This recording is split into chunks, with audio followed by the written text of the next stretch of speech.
నమస్కారం అండి. Welcome to our MCQ sessions. నేను ఈ ఆర్సిరెడ్డి విశాఖపట్నంకి వెళ్ళాల్సి వస్తున్నందున చాలా వేగంగా కొన్ని క్వశ్చన్స్ తయారు చేసి, వేగంగా అంటే క్వశ్చన్స్లో మ్యాటర్ ఉంది, దాంట్లో మ్యాటర్ లేదని కాదు. ఇక్కడున్న మన స్టాఫ్ కూడా చాలా తొందరగా దాన్ని పీడిఎఫ్లో కన్వర్ట్ చేయడం వల్ల ఒకటి రెండు చిన్న చిన్న మిస్టేక్స్ రావచ్చు. అదర్వైజ్ మీకు నేను ఇచ్చిన కమిట్మెంట్ని త్వరగా పూర్తి చేద్దామనే ఉద్దేశంతోనే ఇది కొంచెం స్పీడప్ చేశాను. నెక్స్ట్ నేను మళ్ళీ ఉండను అనమాట, ఒక 2 వీక్స్ ఉండను. కాబట్టి మళ్ళీ ఇబ్బంది పడతారేమని చెప్పి కొంచెం స్టూడెంట్స్ కూడా ఫాస్ట్ రాశారు. 1 or 2 మిస్టేక్స్ క్వశ్చన్స్లో ఉంటాయి, మ్యాటర్లో కాదు, క్వశ్చన్ ఫ్రేమింగ్లో వాటిలో ఉండొచ్చు. రైట్, మనం ఇప్పుడు నెక్స్ట్ పట్టణీకరణ సెక్షన్ 3లో 1 HD human development, 2 demographics computing, 3 urbanisation and migrations అని ఉంది. దానికి సంబంధించిన ఒక 15 క్వశ్చన్స్ తయారు చేయడం జరిగింది. చూద్దామండి. Right,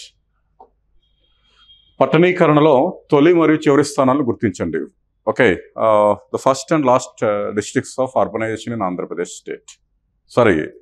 the first and last states of India in urbanization. Urbanization అని చెప్తున్నారు. అర్బనైజేషన్ అంటే పట్టణీకరణ, పట్టణ జనాభాపై మొత్తం జనాభా ఇంటూ 100. భారతదేశంలో పట్టణ జనాభా ఎక్కువగా ఉన్నది అర్బన్ పాపులేషన్ మహారాష్ట్ర. పట్టణాల సంఖ్య ఎక్కువగా ఉన్నాయి, statuary towns and census towns రెండు కలిపితే ఎక్కువగా ఉన్నది తమిళనాడు. మిలియన్ ప్లస్ సిటీస్ ఎక్కువగా ఉన్నది ప్రజెంట్ యూపీ, ఇంతకుముందు యూపీతో పాటు కేరళ. పట్టణీకరణలో ప్రథమ స్థానం గోవా, చివరి స్థానం లాస్ట్ ప్లేస్ హిమాచల్ ప్రదేశ్. పట్టణీకరణలో మొదటి స్థానం చివరి స్థానం అన్నాడు. మొదటి స్థానం గోవా, చివరి స్థానం ఏంటి? హిమాచల్ ప్రదేశ్. అది ఆన్సర్. తమిళనాడు పట్టణాల సంఖ్య ఎక్కువగా ఉంది, మిజోరం పట్టణీకరణలో 2వ స్థానం. అట్లా మనం ఇక్కడ ఫ్రేమ్ చేయడం జరిగింది. పట్టణీకరణ urbanisation first place Goa, last place Himachal Pradesh. ఈ క్రింది వాక్యాలను పరిశీలించండి. Consider the following statements. దేశంలో పట్టణాల సంఖ్య ఎక్కువగా ఉన్నది తమిళనాడు. ఇంతకుముందు క్వశ్చన్లో చెప్పిందే. So highest number of towns or located in Tamil Nadu. Yes. దేశంలో పట్టణ జనాభా ఎక్కువగా ఉన్న రాష్ట్రం మహారాష్ట్ర. అర్బన్ పాపులేషన్ ఎక్కువగా ఉన్న స్టేట్ మహారాష్ట్ర, తర్వాత యూపీ, తర్వాత తమిళనాడు. మిలియన్ ప్లస్ జనాభా కలిగి ఉన్న నగరాలు ఎక్కువగా ఉన్నది ఉత్తరప్రదేశ్. ప్రజెంట్ ఇక్కడ ప్రస్తుతం అని ఇచ్చాను, వీళ్ళు తొందరలో అది పెట్టలేదు. ఇప్పుడు ప్రస్తుతం మిలియన్ ప్లస్ 10 లక్షలకు మించి జనాభా ఉన్న నగరాలు 10 ఉన్నాయి. ఏ స్టేట్లో? యూపీలో. కేరళలో 7 ఉన్నాయి. అండ్ ఈవెన్ మహారాష్ట్ర వంటివి కూడా ఇప్పుడు వచ్చాయి. ఇంతకుముందు 2011 లెక్కల ప్రకారం 10 లక్షల కన్నా జనాభా ఉన్న నగరాలు 7 చెరు కేరళ, యూపీలో ఉండేవి. ఈ స్టేట్మెంట్ కూడా కరెక్టే. దేశంలో పట్టణీకరణ శాతం 31.18%. పట్టణీకరణ శాతం ఎంత ఉందండి? 31.18%గా ఉంది. కరెక్టే. సరైన వాటిని గుర్తించండి. ఇది కిందకి రావాలి. ఈ తొందరలో వీళ్ళు సరిగ్గా టైప్ చేయలేదు. సో అన్నీ మీకు ఇన్ఫర్మేషన్ ఇవ్వడానికి చేసింది కాబట్టి అన్నీ కూడా ఏంటమ్మా? కరెక్టే. All are correct.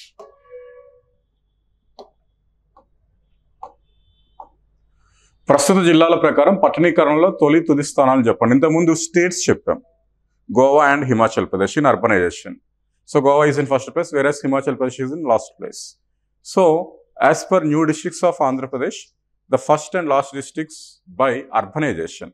అర్బనైజేషన్లో first district అంటే ఇంక క్వశ్చనే లేదమ్మా, మనం ఏం పెట్టచ్చు? విశాఖపట్నం. లాస్ట్ డిస్ట్రిక్ట్ విషయంలో మనకు క్వశ్చన్ వస్తుంది. అర్బనైజేషన్లో ఇంతకుముందు అవిభక్త జిల్లాల్లో last place Srikakulam in urbanisation. Okay, అర్బనైజేషన్లో లాస్ట్ ప్లేస్ ఇంతకుముందు శ్రీకాకుళం అండి. సో ఇప్పుడు మనకేంటి, అర్బనైజేషన్ కనుక చూస్తున్నాం కాబట్టి ప్రజెంట్ అయితే లాస్ట్ ప్లేస్ ఏంటి? అల్లూరి. ఇంతకుముందు అర్బన్ పాపులేషన్లో మనకు ఎవరున్నారంటే శ్రీకాకుళం ఉండేది. ఓకే, అర్బన్ పాపులేషన్ పట్టణ జనాభా తక్కువగా ఉన్నది, పట్టణ జనాభా శాతం తక్కువగా ఉన్నది ఇది. ఇప్పుడు పట్టణ జనాభా శాతం తక్కువగా ఉన్న జిల్లాగా మనం దేని చెప్పాలి? అల్లూరి. ఓకే, రాష్ట్రంలో పట్టణాభివృద్ధి రేటును ఎక్కువగా ఉన్న అవిభక్త జిల్లా ఏది? ఇప్పుడు పాత జిల్లాలు, erstwhile డిస్ట్రిక్ట్స్. సో పట్టణాభివృద్ధి rate urban decadal growth rate ఎక్కువగా ఉన్నది అని అర్థం. సో ఆల్రెడీ ఇంతకుముందు చేసిన ప్రశ్నల్లోనే మీకు ఇది కొంత స్పష్టత ఇచ్చాను. So APIs decadal growth rate 9.21. AP decadal growth rate దశాబ్ద వృద్ధి రేట్లో మొదటి స్థానం కర్నూలు. ఏపీ పట్టణాభివృద్ధి రేట్లో ఫస్ట్ ప్లేస్ కడప. ఏపీ గ్రామీణాభివృద్ధి రేట్లో ఫస్ట్ ప్లేస్ అనంతపురం. ఏపీ దశాబ్ద వృద్ధి రేట్లో చివరి స్థానం వెస్ట్ గోదావరి. ఓకే, ఇది గుర్తుంచుకోవాలి. సో పట్టణాభివృద్ధి urban decadal growth rate Kadapa first place పాత జిల్లాల్లో. 2011 జనాభా లెక్కల ప్రకారం రాష్ట్రంలో అత్యధిక పట్టణాలు గల జిల్లా ఏది? The district of Andhra Pradesh has highest number of towns as per 2011 census. పట్టణాల సంఖ్య అత్యధికంగా ఉన్నది చిత్తూరు. 22 పట్టణాలు ఉన్నాయండి అప్పటికి. చిత్తూరు తర్వాత 2వ ప్లేస్లో ఈస్ట్ గోదావరి తర్వాత 3వ ప్లేస్లో మనకు కడప. సో పట్టణాల సంఖ్య అత్యధికంగా ఉన్నది ఏంటంటే చిత్తూరు. 22 టౌన్స్ ఉన్నాయి. ఏపీలో అప్పటికి 195 టౌన్స్ ఉండేవి. అత్యధిక టౌన్స్ మనకి ఏ జిల్లాలో ఉండేదంటే చిత్తూరు. మనం ఏదో తొందరలో విశాఖపట్నం కృష్ణ ఏదో పెట్టేస్తాం, తప్పు. మనం పెట్టాల్సిన ఆన్సర్ ఏంటంటే చిత్తూరు. టౌన్స్ 2 రకాలుగా ఉంటాయి. ఒకటి స్టాచ్యుటరీ, ఆంధ్రప్రదేశ్ శాసనసభ ఏర్పాటు చేసినవి. రెండోది ఏంటంటే సెన్సస్ టౌన్స్. సెన్సస్ టౌన్స్ అంటే ఏంటంటే కొన్ని క్రైటీరియా ఉంటుంది.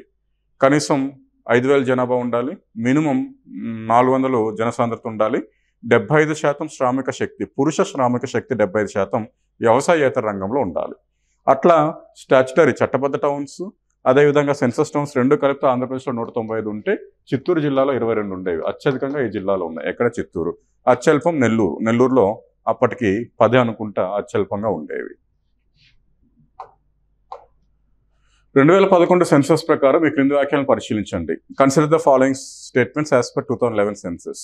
ఆంధ్రప్రదేశ్ యొక్క పట్టణీకరణ 29.47. Yes, factual information.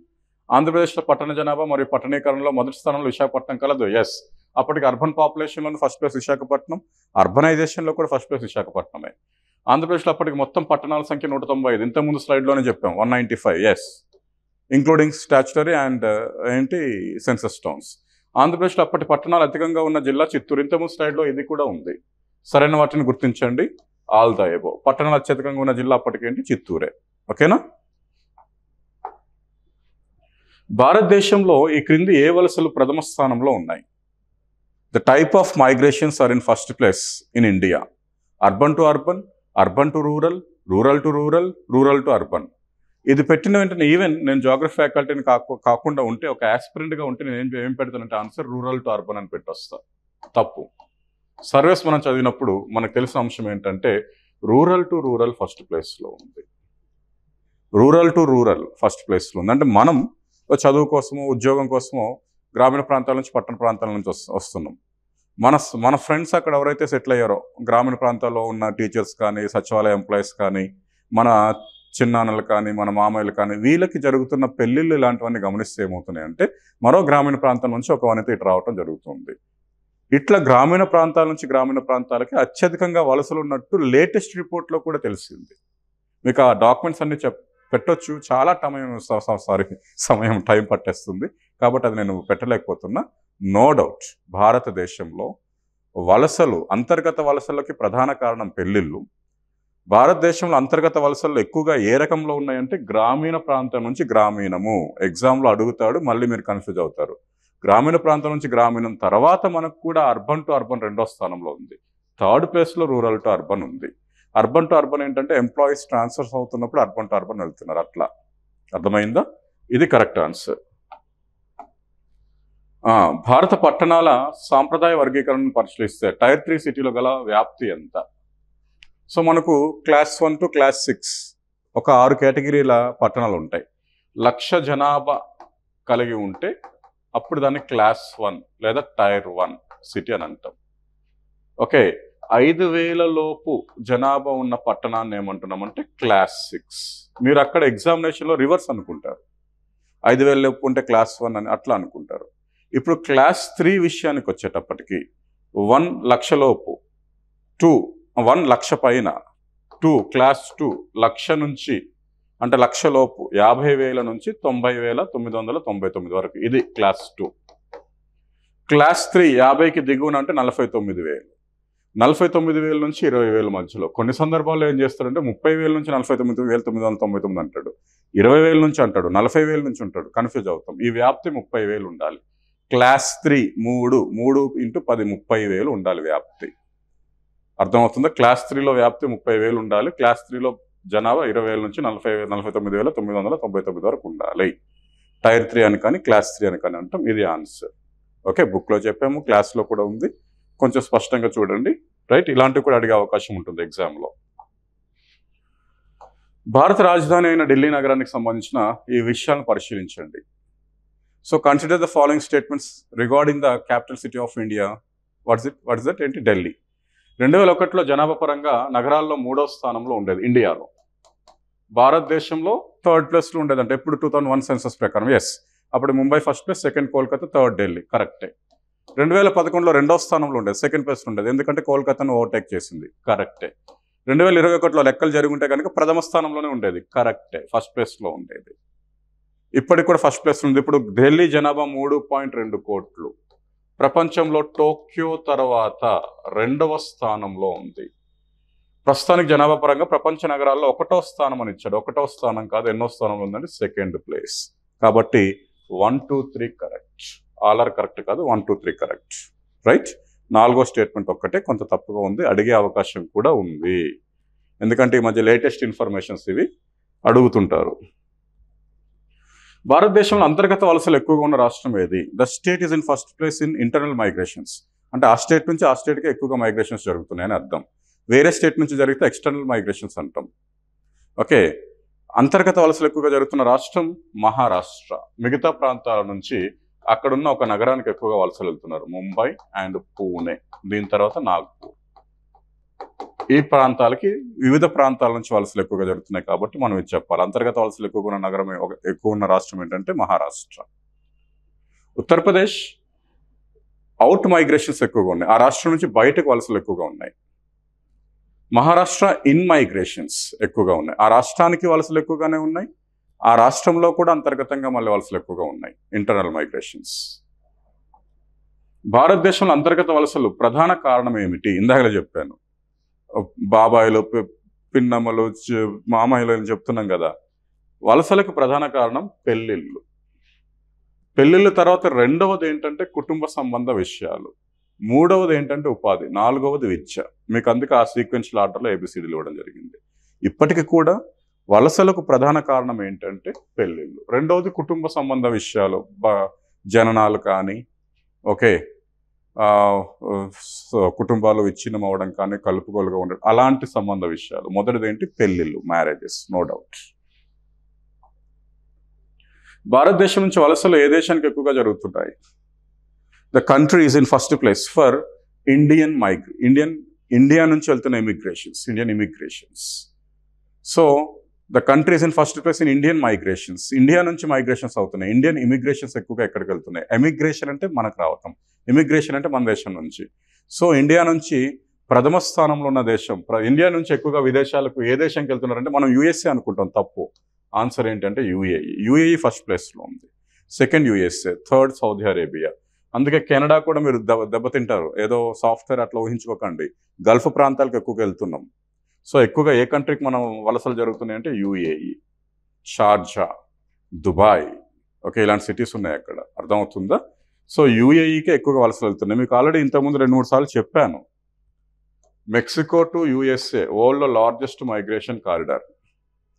Syria to Turkey second largest migration corridor. India to UAE third largest migration corridor. గుర్తుంచుకోండి. కాబట్టి భారత వలసలు ఎక్కువగా ఏ దేశానికి జరుగుతున్నాయంటే యుఏఈ. రైట్. ఈ క్రింది వాటిలో గ్రామీణ ప్రాంతాల్లో ఏ కారకాలు లేదా కారకం నెట్టివేయబడ్డ కారకాలుగా చెప్పవచ్చు? Which among the following factors are push factors? గ్రామీణ ప్రాంతాల్లో ఉన్న లోపాలు ఉండాలి. పట్టణ ప్రాంతాల యొక్క ఉన్నత లక్షణాలు పుల్ ఫ్యాక్టర్స్, అట్రాక్టివ్ ఫ్యాక్టర్స్. గ్రామీణ ప్రాంతాల్లో ఉన్న లోపాలు అనేవి పుష్ ఫ్యాక్టర్స్, నెట్టివేయబడ్డ కారకాలు. అన్ని కారకాలే, కానీ గ్రామీణ ప్రాంతాల్లో ఉన్న లోపాలే మనం చూడాలి ఇక్కడ. 1 అదే తొందరలో అటు ఇటుగా ఇచ్చారు. వ్యవసాయం లాభసాటిగా లేకపోవటం, ఎస్, గ్రామీణ ప్రాంతంలో లోపం, కరెక్టే. ప్రత్యామ్నాయ ఉపాధి లేకపోవటం, ఇక్కడ ఉపాధి లేకపోవటం అనేది గ్రామీణ ప్రాంతాల్లో ఉన్న లోపం. ప్రత్యామ్నాయ ఉపాధి అనేది పట్టణాలు లభించే ఒక అడ్వాంటేజ్. కాబట్టి ఇది పుష్ కాదు, ఇది పుల్ ఫ్యాక్టర్ ఇది. కాబట్టి ఇది ఉండదు. సెకండ్, విద్య వైద్య మౌలిక వసతుల లోపం, ఎస్, లోపము, గ్రామీణ ప్రాంతాల్లో లోపము ఏం ఫ్యాక్టర్ అండి? పుష్ ఫ్యాక్టర్, కరెక్టే. ఉన్నత వైద్య సదుపాయాలు లేకపోవటం, ఉన్నత వైద్య సదుపాయాలు ఉన్నత అని వచ్చింది అనుకోండి, అది అర్బన్స్ యొక్క అడ్వాంటేజ్. కాబట్టి ఇది మనం చెప్పలేం, ఇది అట్రాక్టివ్గా చెప్పొచ్చు, పుష్గా చెప్పలేం. కాబట్టి మనకు 1 and 3 అనేది ఇక్కడున్న వాటిలో సూటబుల్ ఆన్సర్స్. ఇక్కడున్న వాటిలో సూటబుల్ ఆన్సర్ ఏంటి? మనకు 1 and 3. నేను మీకు చెప్తున్నానండి, ఇది కొంచెం కన్ఫ్యూజ్ అవుతారు మీరు. పుష్ గ్రామీణ ప్రాంతాలలో ఉన్న లోపాలు, పుల్ ఫ్యాక్టర్స్ పట్టణ ప్రాంతాలకు ఉన్న ఆకర్షణ. అంటే మీరు అనొచ్చు ఈ లోపం అక్కడ ఆకర్షణ, అట్లా కాదు. వ్యవసాయం లాభసాటిగా లేదు, లోపం. ఓకే, వ్యవసాయం రాబడి ఉన్నప్పటికీ అత్యధిక రాబడి రావట్లేదు, అది తప్పది, అది లోపంగా చెప్పలేము. విద్యా అవకాశాలు ఉన్నాయి, ఓకే, విద్యా మౌలిక వసతులు లేవు, లోపం.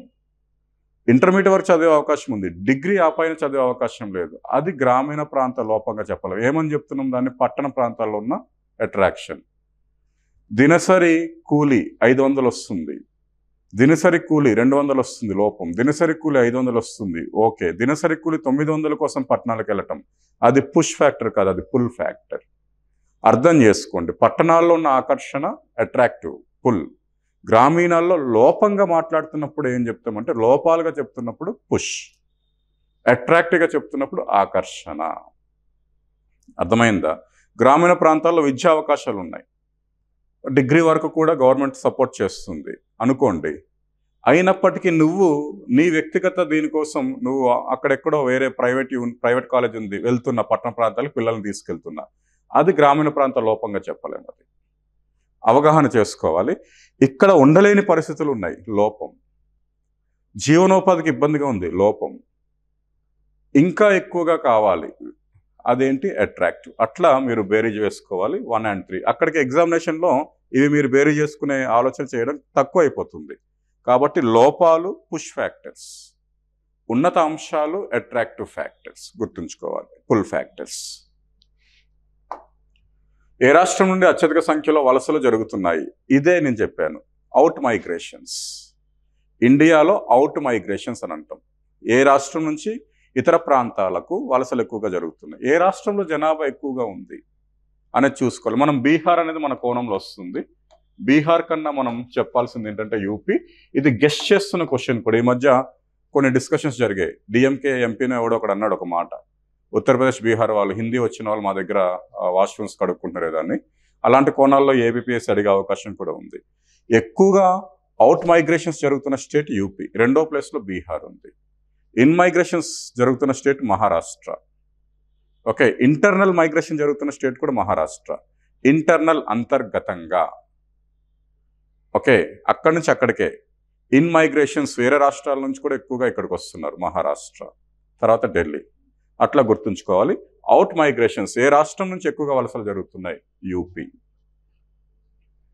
అవిభక్త జిల్లాల్లో ఏ జిల్లాలకు వలసలు, ఏ జిల్లాలకు కాదు, ఏ జిల్లాకు వలసలు, ఏ జిల్లా నుండి వలసలు ప్రథమ స్థానంలో ఉన్నాయి. ఇది కూడా అంతే. సో అవిభక్త 13 జిల్లాల్లో ఇన్ మైగ్రేషన్లో ఫస్ట్ ప్లేస్ ఏముంది, అవుట్ మైగ్రేషన్లో ఫస్ట్ ప్లేస్ ఏముంది అంటే ఏ జిల్లాకు ఎక్కువగా వలసలు వస్తున్నాయి, ఏ జిల్లా నుండి ఎక్కువగా వలసలు జరుగుతున్నాయి. Simple logic. ఆ 13 జిల్లాల్లో ఎక్కువగా పట్టణాలు ఎక్కువగా ఉన్నాయి. పట్టణీకరణ ఎక్కడ ఎక్కువ ఉంది, అర్బనైజేషన్ ఎక్కువగా ఎక్కడ ఉంది, ఎక్కడ ఇండస్ట్రీస్ ఉన్నాయి, ఎక్కడ యూనివర్సిటీస్ లాంటివి ఉన్నాయి, ఎక్కడ ఎక్కువగా టెక్నికల్ ఇన్స్టిట్యూట్స్ ఉన్నాయి, ఎక్కడ కొంచెం లేబర్ ఫోర్స్కి స్కోప్ ఉంది, ఎక్కడ పాపులేషన్ ఎక్కువగా ఉంది అనేది గమనించాలి. 100% ఏమొస్తుంది? విశాఖపట్నం.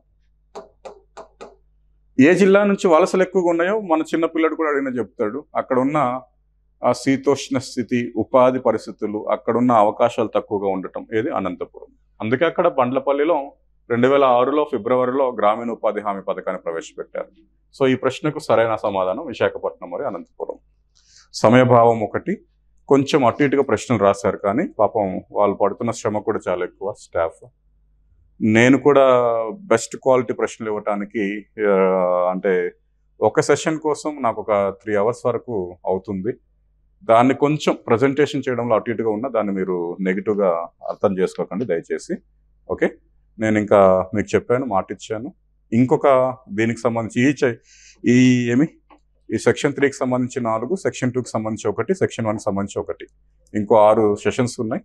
అవి కూడా వీలున్నంత త్వరగా మీ ముందుకు తీసుకురావడానికి ప్రయత్నిస్తాను. రైట్, ఆల్ ద బెస్ట్ అండి. బాగా ప్రిపేర్ అవ్వండి. Thank you.